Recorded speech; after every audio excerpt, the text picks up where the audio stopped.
Assalomu alaykum hurmatli ishqiboz. Infotime kanaliga xush kelibsiz. Kamina Sardor Ibragimov bugungi futbol yangiliklarini sizlarga yetkazishdan xursandman. İlk xabarimiz albatta Abduqodir Husanov haqida bo'ladi. Husanov Byorliga qarshi qanday o'yin namoyish etdi va u qanday ballarga loyiq ko'rildi? Manchester City Byorli klublari ishtirokidagi uchrashuv bo'lib o'tdi. Unda Gvardiola jamoasi 1-0 hisobda g'alaba qozondi va APL turnir jadvalida birinchi o'ringa ko'tarilib oldi. Agar shaharliklar Premier Ligada qolgan barcha uchrashuvlarda zafar quchsa, yana bir bor kubokni boshi uzra ko'tarishi mumkin. Mazkur to'qnashuvni hamyurtimiz Abduqodir Husanov asosiy tarkibda boshlab to'liq o'tkazishga muvaffaq bo'ldi. Bellashuvdan so'ng bir necha statistik portallar vakilimizning o'yinini turlicha baholadi. Footmob vakilimizni 8.1 ballga loyiq ko'rgan bo'lsa, SofaScore portali Husanovga 7.8 ball qo'ydi. Bundan tashqari yana bir mashhur statistik portallardan biri hisoblangan FlashScore esa hamyurtimizga 7.9 ball berdi. Ma'lumot uchun, manchesterliklar keyingi uchrashuvini 25-aprel kuni Angliya Kubogi doirasida Southamptonga qarshi o'tkazadi. O'zbekistonlik hakamlar Elit Chempionlar Ligasi finalida ishlaydi. 25-aprel kuni Elit Chempionlar Ligasining final uchrashuvi bo'lib o'tadi. Unda Saudiya Arabistonining Al-Ahli hamda Yaponiyaning Machida jamoalari o'zaro to'qnash keladi. Mazkur bellashuvni o'zbekistonlik hakamlar jamoasi boshqarib boradi. Uchrashuvda Ilgiz Tantashev bosh hakam sifatida, Andrey Sepenko yordamchi hakam sifatida ishlaydi. Shuningdek, Firdavs Norsafarov VAR hakami sifatida faoliyat olib boradi.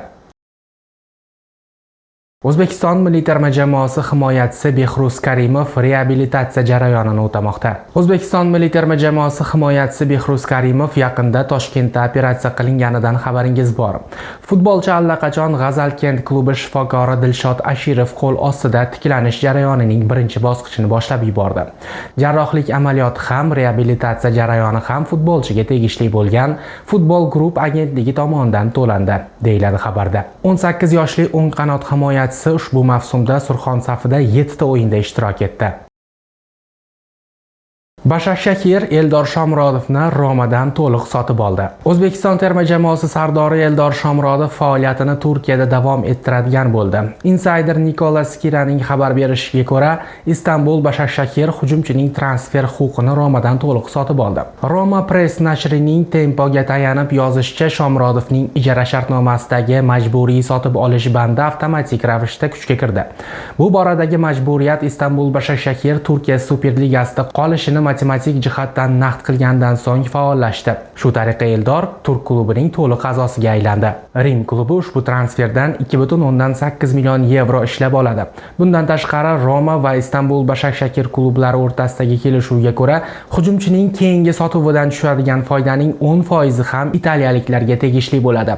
30 yoshli o'zbekistonlik forvard Başakşehir bilan 2029-yilga qadar mo'ljallangan shartnoma imzoladi.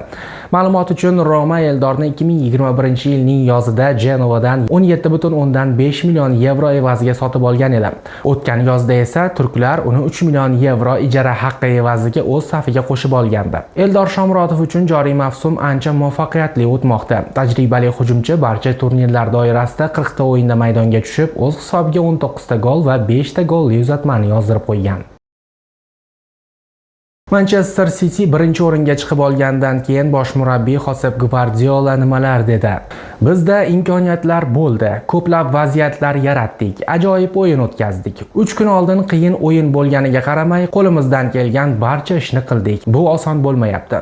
Men asabiylashmayapman. Nega asabiylashishim kerak? Biz turnir jadvalida birinchi o'rinda turibmiz. Hech qanday asabiylashish yo'q. Albatta biz yaxshiroq o'ynashga, gol urishga qodirmiz. Yigitlar qo'llaridan kelgan barcha ishni qilishdi. Shunchaki ko'proq gol ura olmadik. 5 ta o'yin. APLda hamma narsa 5 ta o'yinda hal bo'ladi. Bu haqiqat. Va endi bizni kubokda juda qiyin yarim final kutmoqda, dedi Josep Gvardiola. Barselona klubi yulduzi Lamine Yamal jahon chempionatiga bora olmasligi mumkin. Kecha Ispaniya chempionatining navbatdagi turida Barselona Celtani mag'lubiyatga uchratdi. Ushbu bahsda kataloniyaliklar yetakchisi Lamine Yamal jarohat oldi. Bahsda ispaniyalik futbolchi penaltini amalga oshirgandan keyin oyoq mushaklarida og'riq sezib, golni ham nishonlay olmay maydonni tark etdi. Tasdiqlanmagan ma'lumotlarga ko'ra, Laminda tizza osti paylari uzilib ketgan bo'lishi mumkin. Agar jarohat nisbatan yengilroq, ya'ni pay pay cho'zilishi bo'lsa, futbolchi 2-3 haftani maydon ortida. Agar pay uzilishi kuzatilgan bo'lsa, 2 oydan 4 oygacha jarohatini davolash bilan o'tkazadi. Trampga yaqin bo'lgan amaldor Eron o'rniga Italiyani mundialda qatnashish imkoniyatini ko'rib chiqish taklifini ilgari surdi. Bu g'oya FIFA prezidenti Gianni Infantino, shuningdek, musobaqa mezbonlaridan biri sifatida AQSh rahbariyatiga taqdim etilgan. Bunday qaror foydasiga asosiy dalil sifatida Italiya futbolining tarixiy maqomi keltirilmoqda. Jamoa jahon chempionatlarida 4 marta g'olib bo'lgan. Taklif mualliflariga ko'ra, bunday yutuqlar hatto favqulodda holatlarda ham Italiyaga musobaqada qatnashish uchun da'vo qilish huquqini beradi. Biroq mazkur tashabbus ko'proq siyosiy hamda sportga oid g'oya sifatida baholanmoqda va jahon chempionatida jamoalarni saralash tamoyillari borasida bahs munozaralariga sabab bo'lmoqda. Hozircha bu masala yuzasidan FIFA tomonidan rasmiy javob berilgani yo'q. Avvalroq, agar Eron milliy jamoasi mundialda qatnashishdan bosh tortsa, Osiyo va Yevropadan tanlangan 4 ta jamoa ishtirokida qit'alararo play-off o'yinlari o'tkazishi mumkinligi ma'lum qilingandi.